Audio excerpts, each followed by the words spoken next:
We're for it, yeah. We're for it, yeah. We're for it, yeah. We're for it, yeah. Hi everyone, welcome back to the SheHH Podcast, and I am so excited to welcome our next guest today. It's Jemimah Paine. Hello. Can you please introduce yourself to people who may not know you? Of course.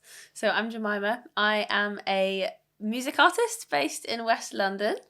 And I've been in London or England actually for the last 9 years. Grew up in a little island called Guernsey off the south coast of England. Oh, nice. Yeah. And what kind of music do you make? So I make Christian contemporary pop. Okay. What does that mean? Christian contemporary pop? Yeah, so think kind of Jonathan Ogden vibes. Okay. Kind of, yeah. That makes sense. Yeah. And you've been making music for a while. What is the story of your journey? So maybe where you started to notice that music was something that was going to be involved in your life, or maybe where you thought the Lord was leading you to pursue music. Yeah. So I grew up in a really musical family. Nice. My granddad used to conduct a choir, then my mum now took it over and she's a professional singer. Oh, wow. So I grew up with just music all the time. Imagine, yeah. Every after school club was something to do with music.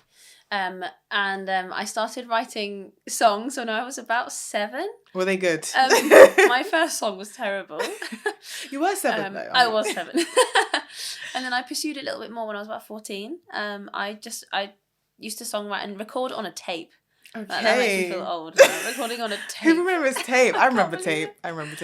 So did that. And then when I was 18, I went to Bible College in London and did a songwriting module. Okay. Because I really felt the Lord pushing me and my kind of helping me hone my calling, and was songwriting. Wow. And so from there, I graduated from uni and continued to write songs because I was like, this is what I really want to do. And so I've been songwriting ever since. That is really beautiful. I love that. Yeah, you felt led by the Lord and that helped direct your path. At what point did you actually start releasing? So you were writing music, you're a songwriter. At what point were you releasing music for the world to enjoy? I released my first EP in January 2020. Oh, wow. Yeah, so literally a few months before lockdown.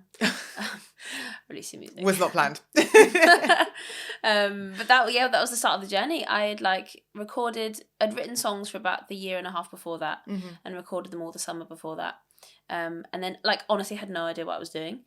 Because in the music world, the music week starts on a Friday. Yeah, but it I does. release my music on a Tuesday. I mean, who releases music on a Tuesday? It's so random. He's giving rookie. Yeah, literally. I was like, I know what I'm doing, but I'm going to just go for a Tuesday. And then I learned a lot through lots of different people in the industry. Yeah. And thought, actually, no, Friday is the day. Yeah, it's release radar day. Yeah. Yeah, 100%. Shout out to Spotify. Yeah. You kind of mentioned when I asked you what genre you would say you are, kind of Christian pop, contemporary pop, Jonathan Ogden vibes, and I'm sure he's really thrilled that he's considered a vibe. He very much is a vibe. But who are some of your influences that maybe influence your sound, maybe at the beginning till now? I remember being in my bedroom. I love pottering. I love just sitting down sorting things, or just cleaning, or just it helps me kind of de-stress. I baked scones today because I was I need to de-stress, declutter my mind, just be creative. And I used to do that, but listen to music, and I listened to Carrie Job a lot when I was younger. I still do now, and also Kim Walker-Smith. They were two of my huge. I think my music and sound is different from theirs, but they were just two female leaders, singers, and I was I look up to you. This is huge. So that was earlier in my journey, and then more recently, since probably coming to England, I heard of Lucy Grimble. Yes. She's now a really good friend and a huge inspiration. I think I first kind of started listening to her music and noticed that she was kind of using more than the classic 4 chords of a song. I was like, wow. And there was different it was just really creative, and really excellent, but also really honouring to the Lord. And I was her songwriting is phenomenal. And all of these things you can combine all these things even as a Christian, because I think I don't know, I just assumed this box of Christian music of boring, and actually it's totally not. Mm-hmm. And so she helped, I think, open my eyes to writing with much more creativity. And sound-wise, would you say similar to her as well? Or because I feel like sometimes you, some of the music you've released so far has like jazzier undertones. We're going to talk about this, but you did a live show with your EP fundraiser, and you had a band. So there's definitely some different sounds in there beyond the normal CCM, like some of the people you mentioned. So I wonder where that comes from. Yeah, I think, well, I'm hugely also inspired by Jacob Collier and Snarky Puppy. So, like, that's kind of like, sometimes I'm like, I'd love to be able to write like that. Obviously, some of my songs are really not like that, but in a live setting, we could have like pushes and like stabs in the bar and like pushing bits and bobs of the song to make it more interesting. But I feel like I can do that live because I've got some really good friends that are musical that understand that, and you can just like change up the song, which is, so yeah, I'm kind of inspired by them as well, but more in a live setting than the recording setting. Okay. Yeah. I feel like I do hear that. And yeah, if you are a fan or if you have listened to some of Jemima's music, you'll also hear it too.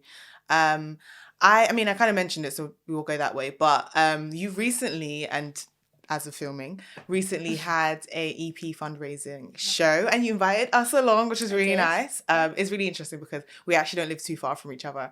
And it's amazing because no one lives in West London. Okay, everyone in the creative space lives in East London, South London, occasionally North, but like West London never. And it's just great to represent. Just wanted to have that moment. And yeah, so we were able to go along, which was amazing. And we got to see some of the new songs that will be coming out in this EP. By the time this is released, it's probably out now. And it was amazing. And I just wanted to kind of talk about those songs, but kind of start almost backwards in terms of what was the process of writing an EP, coming to the time of I want to release another EP, because it obviously started with an EP.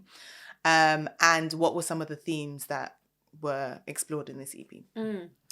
I think this EP, over the last 3 years of like writing and releasing music, I've tried to hone my sound, because my first EP was 4 like totally kind of really random tracks, good ones, but like I was just basically just finding my sound and finding out what I love to write about. And then I got put into contact with a guy called Fez, who is a really good friend and my producer, and he has been like so significant in helping me find my sound and write and draw the meaning out of the songs with me. And so this EP kind of started a few years ago, really, when we just released 2 of my older singles called Friend and Use Me, which is me talking to God and asking him questions that I'm actually sure a lot of people ask the Lord. Prayer journal questions. Yeah, literally. So I released those 2 and I was like, okay, what's next? So originally a plan was to release and film and record a like live worship album. But I was going to fundraise, and I started fundraising and I fundraised about £5,000 in a few months, I think, which was amazing. But I basically was like, I don't feel God saying yes to this. I can't do this if he's not saying yes. So I basically just cancelled everything. But I was like, what do I do with all this money that I've raised? Like, what do I do? And I basically emailed everyone who'd given me money and was like, basically, God's not saying yes, so if you want your money back, you're more than welcome. And everyone was like, no, we want you to keep it because we know that you're going to do something. And so I spoke to Fez about it, and he was like, I'm here for this. I'm here for what this project's going to be. So we started talking, was like, right, let's find your sound. And so we booked out a studio in Kent last June. And we wrote and recorded 4 songs, 2 days of writing, 2 days of recording. And we had, like, Fez had produced some tracks before that I could kind of listen to and get inspired by, but then we literally came with a blank slate, and we came with a whiteboard and just wrote down like different ideas and what I was inspired by, things that I was praying about going on in my heart, and just conversation stuff came out of conversation at the dinner table. The best creative ways of working. So there was about 7 of us there. Nice. Different musicians and co-writers, which was wonderful. It was a dream come true, and a massive extrovert. So by the end of the week, I was home and I was like, I'm not with anyone anymore. Like, oh my word! After having a bunch of days with just like all your favourites in one room, it was so fun. So yeah, that's kind of been the journey. And then we were kind of thinking, when do we release this? And then I basically was just like, God, when do you want me to release it? And felt that it should be 2023. So that's been a really, really fun journey. And you've been really smart with how you've been releasing it, like dropping singles every few months and pushing each of the singles, giving them enough space to breathe. So then when the actual project drops, like everyone is like ready to enjoy it. Yeah. So let's start with the first single that you released earlier this year. Yeah. Well, first of all, does the EP have any of the songs that were out before you dropped the single earlier this year? So the January one. The January one is number 1. Okay, good. So Head and Heart. It's the first single. It dropped in January, and it actually dropped the weekend that we went to or just before we went to the EP launch, fundraising party, Whatever event, live show, food night. I don't know. It was a whole thing, and it's a beautiful song, and it's a really nice, like, kind of upbeat song. Which I was surprised to hear from you. Not because you only make like ballads, but you know, I was associating you to ballads after like Use Me. But yeah, it was a really lovely song. And I would just love for you to talk about the heart behind Head and Heart. Yeah, the heart behind Head and Heart. That was deliberate, by the way. I love that. That the Head and Heart is basically my why of what I do. For a long time, I was encouraged by people, especially with my music, and when I'm fundraising, you get told like you need to have a really good why and really good, like, this is a big kind of statement of like your personal kind of selling point, I guess. And so I was really thinking of what is my why, like what God, what do you want me to do? And I had a few words, like prophetic words as well, and basically of being a bridge and using my music as a bridge. And my heart basically is to use my music so people can know Jesus, make the journey of knowing Jesus from their head to their heart. So they don't just know him intellectually, but they can know him in their heart, have a personal relationship with him, and then like live for and with him every day. And that's the music. And so it is like a lot of my songs are to God and about God, but more like to God and conversations. Because I feel like that's the kind of where I feel like there's a kind of a gap in the market, but not using it for that. But actually, that's just what I feel the Lord is putting in my life. And even to the fact that I was singing in a pub, and I'm able to sing those songs in the pub, which is really fun. And they still kind of like resonate with people. And they're kind of, it's just such a privilege to be able to do that. Because I did show a friend once one of my songs, and she was like, I didn't realise it was a Christian song, which is good. Like, I want to be explicit about my faith, but also it's such a cool way to be like, listen to this song, and then it's still catchy. And for some people who do assume Christian music is just like hymns and boring. This is like, no, this is breaking the boxes of that. And being like, no, this is also Christian, but it sounds like Billie Eilish, but it's not, and it's about Jesus. And then go look at the lyrics and then like be convicted by the word of the Lord. Hallelujah. Amen. No, that is so good. It's interesting you mentioned about like performing at the pub and stuff, because I think, like, when you do have music that is outside of like what the norm is, and it's so interesting that non-Christians are still like discovering that Christian music goes beyond just like what they know, because it's been like this, like, this is not news, get with the program, we've been doing this for ages. But it's so interesting when you do get those experiences. How do you navigate being an artist who is very much a Christian and a Christian artist making Christian music, but there's still kind of an angle of being able to relate or bring the outside world? How do you actually navigate that space in a place that protects your heart and your faith? That's a really good question. Thank you. I think letting everything flow from my secret place. I think there's two things which I'll go into both. Secret place and discernment. So the first thing, secret place, is like morning and evening, or whenever it is. Usually for me it is morning. To like letting the first thing I do be focusing on Jesus. I was listening to a really good podcast recently from the 18-inch journey in North Carolina with the Helsers who run it, and Jonathan David Helser was just saying, like, let the Lord's voice be the loudest voice in the room. And I actually said that at my launch a few weeks ago. Like, because there's a lot of other voices in the world that try to tell you things and try to like bombard you. And if we allow the Lord's voice to be the first that we hear in the morning, and that his face, the last and the first thing we seek, rather than the face of our phone. That's what he was saying. Like, it was profound. That is our kind of our energy, our strength. And so I'm just so mindful of that, of being like, actually, God, I cannot do this without you. I cannot take an opportunity or work without you being the first thing I seek. And then with that, there's then letting everything else be an overflow of my secret, from my secret place. And then the discernment, every opportunity I get or every gig I get or whatever it is, I'm like, Lord, do you want me to do this? And going into it, even in a pub, because I feel like for me that's some of my front line, is going into pubs and places like that are quite dark, and going and bringing the light. And quite literally dark. Yeah. And even singing, like when I did the pub gig, I did like, I don't know, 2 hours set, but some of it were my songs. You did a 2 hour set? Yeah, just like background music was very fun. Oh my gosh. Please tell me you had like water or something. It's my favourite thing to do. Wow. Yeah, got a pizza afterwards, had water, free drink, it was great. 2 hours set, oh my gosh. Some of our faves are tired after 10 minutes. Anyway, continue. Sorry, please continue. So did that, and so incorporated some of my songs, Head and Heart, in there, but then also things like Valerie and Lovely Day, and like nice. Don't Blame It on the Sunshine, because then you kind of catch people with that. You like put this like fishing, you catch the hook and then you reel it in with one of your own songs, and then you're like, you're here, like, and it's not manipulation, it's just like, no, it's really you know not. This song and you like it, oh, here's one of mine, like, and it's beautiful to be able to do that. Yeah, and if you didn't do the sound you did, I think that wouldn't work. Because if you did, you know, Valerie and Don't Blame It on the Sunshine, and the next second you were doing, like, Be Thou My Vision. Yeah. As beautiful as that song is, that's a banger. That's a hymn banger.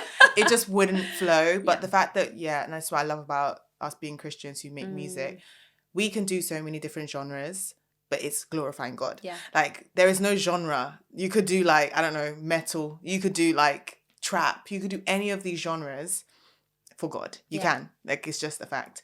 And I love that we do have artists that do that. And so it's amazing that your music could blend in but stand out as well. Because at the end of the night, when everyone's clapping, you can be like, follow me on Spotify, and that's already an opportunity to witness through the music. So thank you for what you do. And even the second single, it actually dropped today in terms of the day we're filming this, but it will be out, and it's Closure. I also heard this song live. Beautiful song, has a backstory, so I'd love for you to tell us about Closure. Closure, I think, is one of the songs that, so I've got my why of Head and Heart, and then this song is basically shaped my faith and who I am now. So in 2010, so 13 years ago, the song is about grief and losing my gran, and I lost her in 2010. She but tragically died on a holiday. She fell into a river and was never seen and was never found. So we get a call out of the blue being like, you need to pray, your gran has gone missing. And obviously I was like, my whole life just like paused, and I'm just like struck with grief and confusion of like, what like, God, and then months of questions of like, God, will you find her? All these things, like, could she have fallen and like lost her memory but still be alive? You know, all these things, and actually finding, I was often saying like, God, even if I don't have the answer, I have to still trust you, and I do still trust you. Because God came very close. It was the first year like I really tangibly experienced the Holy Spirit, and I got a hunger for God that I'd never really had before. I was able to like have my own faith rather than just the faith from my family. And God gave me a couple of really prophetic dreams to basically tell me that there was a few specific things in the dream that I'd seen that I'd never seen on the world before, and then I saw them afterwards in the world, and I was like, okay, wow, it's undeniable that it's the Lord. That is God. And so he basically told me that she was at peace with him. And it's about finding closure through praising Jesus, even in the confusion. Because I think with grief, we all experience it differently. We all have grief over different things. And it's not that God like takes it away, but he's there with us, and he sits in the confusion and the grief with us, and he journeys with us. And that's what kind of I say in the song of like, oh God, this is really hard. There's lots of memories of my gran around me, but every time I bring it up to you, I get closer to having closure with you within it. That's so beautiful. And hearing that one live as well was because I think you either told the story before or after you. I think it was before the song. I think it was before, yeah. And so knowing that and then listening to it, you're like, rah, this could be actually like my thing. Like may not be the same exact situation, but my grief, my story. She's saying the words I didn't have, you know. And that's what I love about like a lot of your songs, like even Friend, like we'll talk about Friend, but even Friend, there's so many instances, and I love this about like CCM specifically, but about Christian music. There's so many instances you listen to it and you're like, oh my gosh, this person is singing my life. Like, these are the words I penned in my notebook to God, or these are the prayers I couldn't quite get out because I didn't know how to say how I was feeling. And then you listen to these songs where you're obviously so honest and vulnerable, and it's really relatable. I guess my question is, how did you know you were ready and comfortable enough for that to like be released to the world? Because that's really personal. Yeah. Like, you could have sung that in your room. Yeah. Like, you could have sung that here and just kept it here. What is it about, like, how did you know you were ready to share that? Yeah. Gosh, I've actually shared it a lot more recently as well. And I think it was basically the kindness of the Lord, because I knew that he'd taken me in a really long process of like healing. And actually I knew that that's a huge part of my story, and I need to share it, because the times I have shared it, people have really resonated with it. And even when I've kind of been on a little mini tour around some of the UK, and during that have shared the song, and afterwards have had really profound conversations with people who have lost people. And I spoke to one sweet lady who had lost her husband last year, and she was just in tears, but also found like healing and just was able to process it more by hearing a song. And so I think just recognising the fact that I've processed it, but also I want to share it, because I feel that that's a really like prominent way I want to use my ministry. And even when I first started writing with Fez, a lot of the songs were really personal. And so when we were writing last year, I think it just came up about losing my gran, and I was just asked, do you want to write about it? And I was like, yeah, I do. And that's so good. Yeah, but you must have been in a place of like, not closure in itself, but like healed enough, because sometimes, and I talk about this a lot on this podcast, sometimes you can create from a place of pain and not fully being healed, and it just transfers the pain to the person listening to it. Like, you're not healed from the grief of someone that you love passing away, and you write about it and share it, and now this other person who thought they were going to get healing from this song isn't healed, but has actually reopened a scab or reopened a wound. So I do think it's super important. I think I get this from closure, where, like, excuse the pun, but I do feel like you've had some closure and the Lord has given you some peace in it, that when you do listen to the song, your grief is not overwhelming you. You're reminded of it. And yes, it's kind of like when you have that pain that kind of is like an annoying, weird pain that doesn't actually fully hurt, but it's still kind of tender. Yeah. You still have the tenderness of like, oh, this could be my story. My uncle passed away. This person passed away. But it's not like reminding you of like the gut-wrenching pain that you initially first have. Yeah. And I think that there's something profoundly beautiful about being able to create from that place. So first of all is a thank you, because it is deeply personal, and the Lord might have healed you and told you to just keep it to yourself. But I love that when you felt the peace and the strength to do it, you were really obedient to that and actually did, put it out, because like you said, it is going to bring healing to people that are like maybe not in the middle, maybe not yet reached their own healing. Yeah. Are there any other songs in this EP that you really love and are kind of like really excited for people to hear? I love them all. Okay, that was the right answer, but we're going to need a song. But the next one coming out after Closure is called Rush. Okay. And that's like a classic. I'm quite impatient, or I'm quite efficient with what I do, but it means I can rush things sometimes.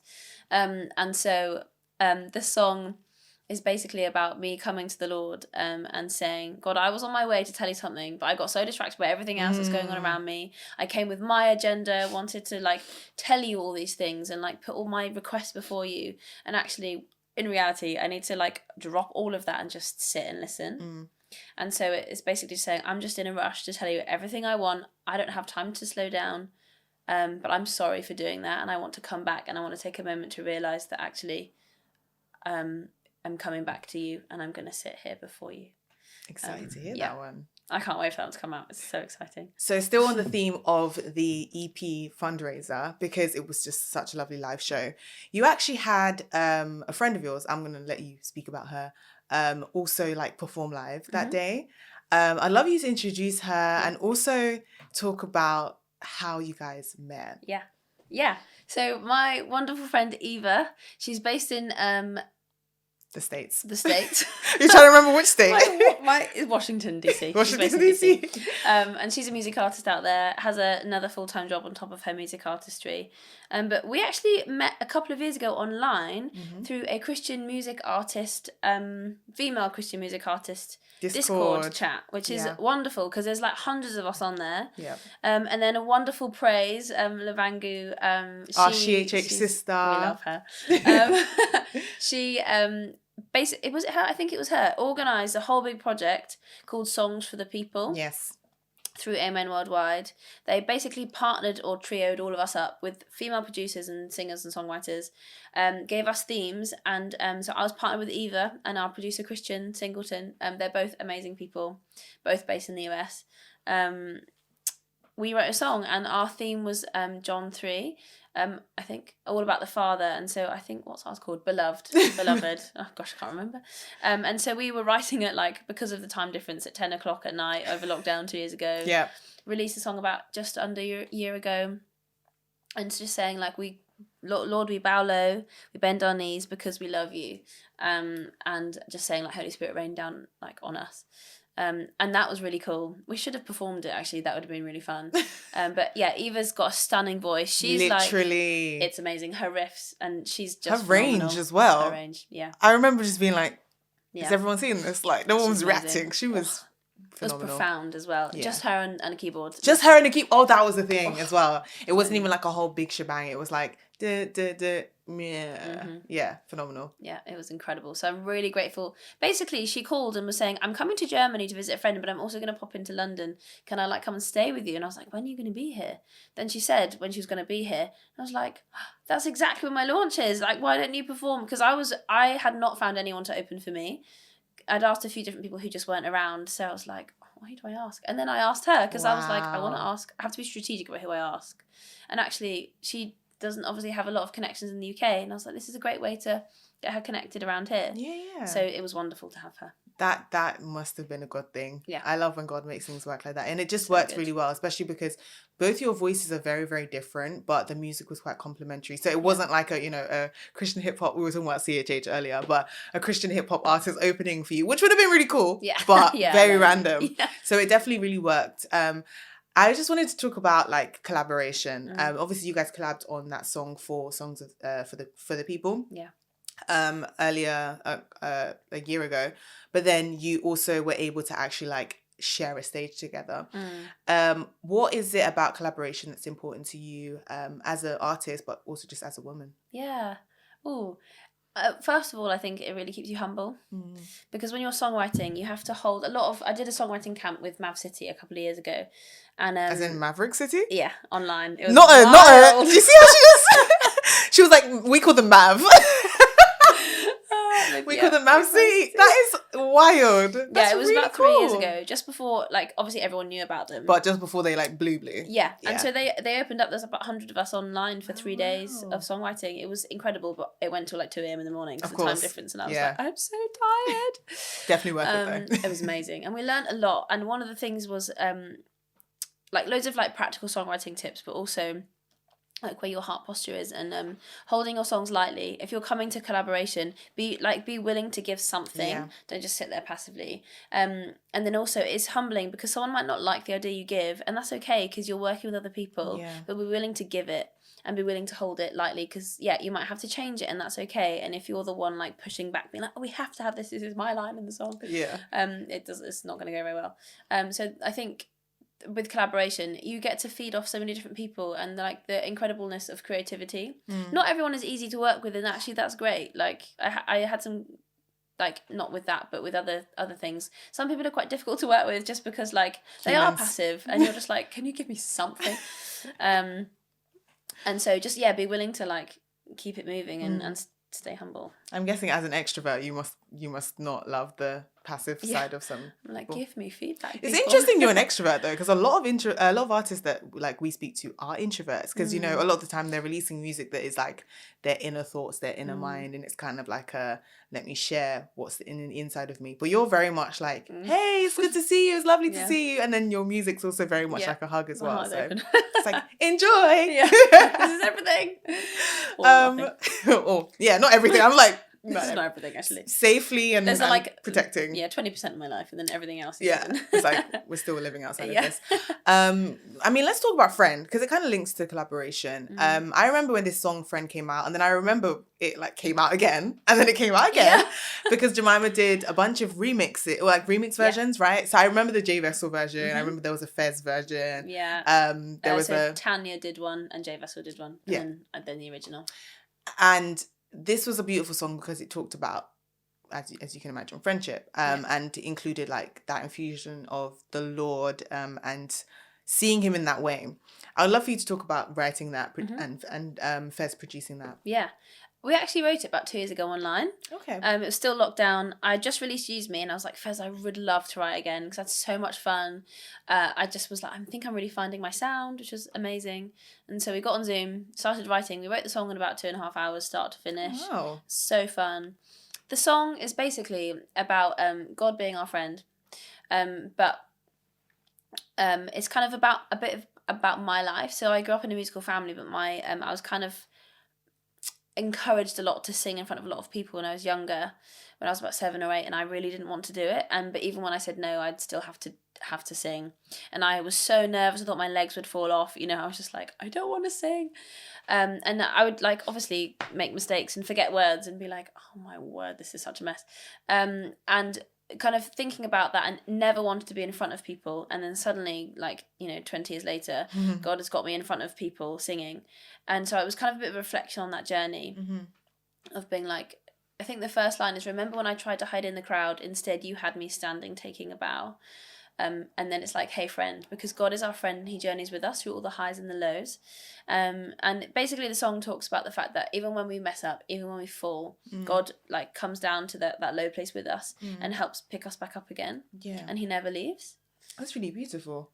I think one thing that's a theme in a lot of your songs, or not necessarily a theme, but links, is relationship with God. So when you mentioned about the song with Eva, it's more about like the father-daughter relationship, and then you've got Friend, which is a bit more of the like, that's my friend, or you are my friend, you're with me in situations.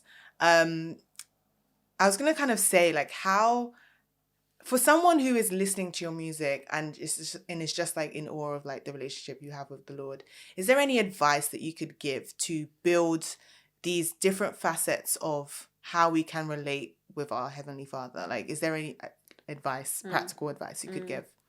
I think like even when you're praying and you're not hearing anything, and you just feel like it's a one-way thing and you're not like hearing the Lord, every day, even if you spend 10 minutes praying, it's enough, because you're choosing to do that rather than not do it. Anything is better than nothing. And actually, when you will find God in those spaces. And it doesn't have to look like just sitting there and being like, Lord, I need to hear you. Like, you could be on a run and the Lord will speak to you, which is often what happens to me. And so it doesn't look the same for everyone, but be diligent with it and seek him regardless of how you're feeling. Because if we base our relationship with the Lord based on how we're feeling, we're never going to pray. Because if we're annoyed, I'm not going to have enough energy to pray. But actually, like, it's a choice. Like, love is a choice. And our relationship with the Lord is a choice we make. Yeah. Because initially God chose us. Chose to love us. We need to choose him. 100%. Yeah. So, I love that. There's such an intentionality on our part. Yeah. Because God intentionally chose us. You know, we were chosen. We were justified. We were to be glorified. Yeah. I guess, like, hearing you speak about music, about the Lord, you're obviously passionate, which is lovely. We love passionate people over here at SheHH. But I would just love to, like, know more about you as a person and the things that you are passionate about outside of music. I love coffee. Nice. I love running. Want to do a half marathon a year at the moment. Did one last year. Going to do one this year. I love that for you. Not for me, for you.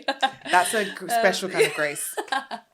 I love it. It's really fun. I do love a bit of a social run as well. Like I'll run with friends because you're catching up with someone and you're exercising. You talk as well? Yeah, I can. Oh. I do not practice. It's quite hard. I was like, is that like a breathing thing that you like produce for music? Because there is no way that I'm trying to run and someone's trying to have a chin wag with me. I'd be like, let's wait. Yeah. Wow. Okay. So yeah, that I love like adventuring with people. Like obviously, quality time is my favourite thing with friends. Is it? With coffee, with a bit of sourdough, scrambled egg. Just food, coffee, people, and music is a huge part of my life. Oh, but I love to spend time on my own as well. And like read, go to the coffee shop and read, go for a walk. And just or be creative. I really enjoy that. That's a lot of what my life is made up of.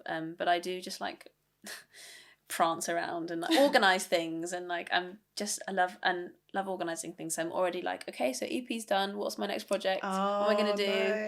Nice. Or traveling to see friends as well. I'm just taking it because obviously being a freelance music artist. And because I was gonna ask you about that. We had a conversation. I want to say it was a while ago, but we had a conversation about technically doing music full time, but doing like tent makers. That's what you said, and I was like, I love that. Yeah, I'm gonna start using that tent maker stuff. Yeah, but it very much reminds me of like Apostle Paul. He was just like, he's very much he was very much an apostle, and that could have funded his life, but he also worked as a tent maker or tent repairer or something to kind of just like pay the bills. And you do music. Yeah. Could you talk about like that? That'd be interesting. Yeah. So I've kind of been self-employed doing what I do for the last 3.5 years. So I started just before COVID. And then God really significantly confirmed that I was doing the right thing by miraculously just giving me rent when I had no work coming in. People would just transfer me money being like, we really feel like we need to give you some support, and it would be exactly the money I needed. Wow.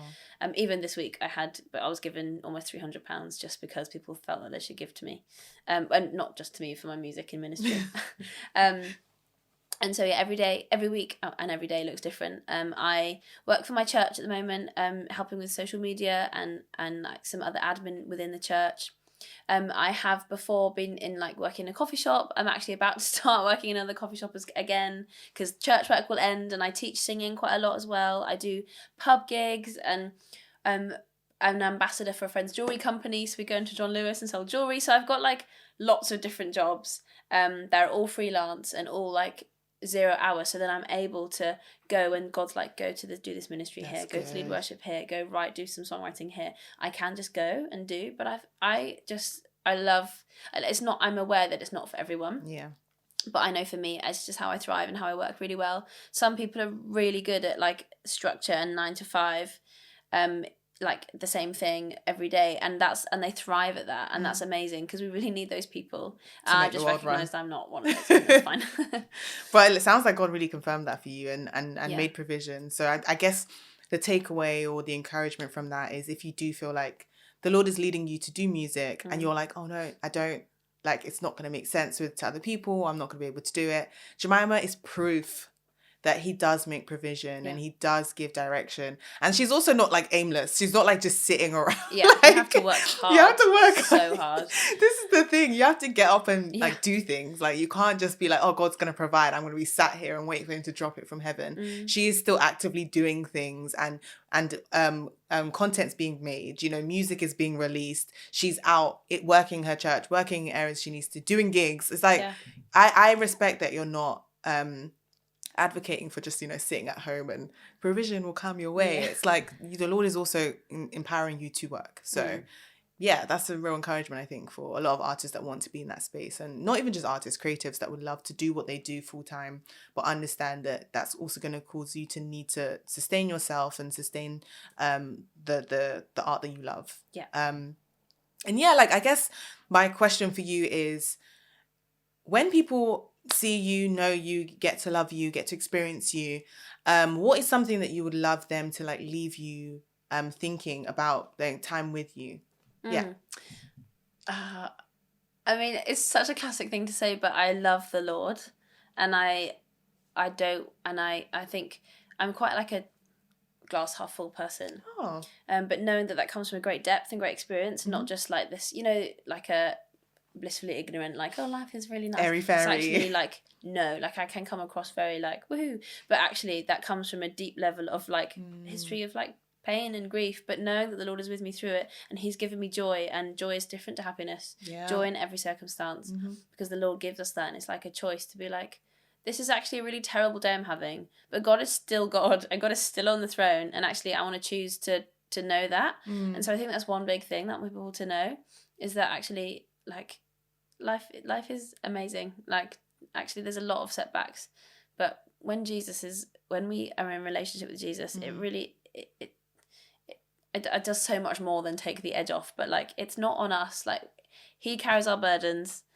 Our yoke is easy and our burden is light with him. Amen. Like, we don't have all these big challenges, but like, actually, Lord, I just need to put that before you. It's not on me to do this. It's not any of my strength. Because if it is, I will crash and burn. Yeah. So I think that is so encouraging.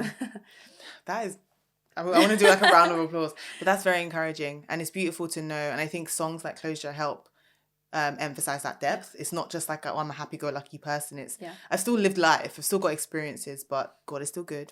God is still God.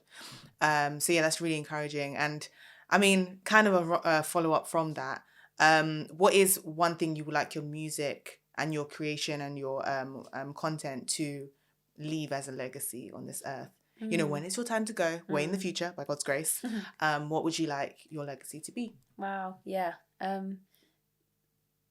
Authenticity before the Lord, being honest, be like, God, I'm having a really terrible day, and that's okay, like, to tell God that, but to allow him to sit with you in that, because he will. And I think just authenticity and just being honest, being real is really important. It's been so lovely speaking with you, Jemimah. I just want, like, final thing I would love for you to share is some stuff you're excited to happen the rest of this year, maybe next year. You said you're an organizer, you're always planning the next thing. So what's some cool stuff that we can keep an eye out for? Yeah. So I think, I'll have this whole EP will be out. Yeah. I'm hopefully going to be singing at a few different things in the summer, like Creation Fest, which I can't wait for. You did last year, right? I did last year, yeah. So I'm really excited for that. And then towards the kind of autumn time, I'm going to be writing some new music, which I'm so excited for. I don't know what it'll be yet, but probably very similar lines to what I've just released. So I'm really excited for that, and then I'll release that next year. Oh, and I've got some other music coming out this year, but I want to wait for that to come out. I'm going to collab with a friend, basically, and I can't wait. Amazing. Based on what I've already released. So it's nothing like totally new. Yeah. But that's what I'm going to say. Exciting. Well, thank you so much for your time. Thank you for having me. I hope you guys have enjoyed this episode of the SheHH Podcast, and we'll check you guys out soon. Bye. Hi guys, I hope you enjoyed that episode. If you did, make sure to leave a like rating wherever you're listening to this, and to follow us on Instagram at SheHH Podcast.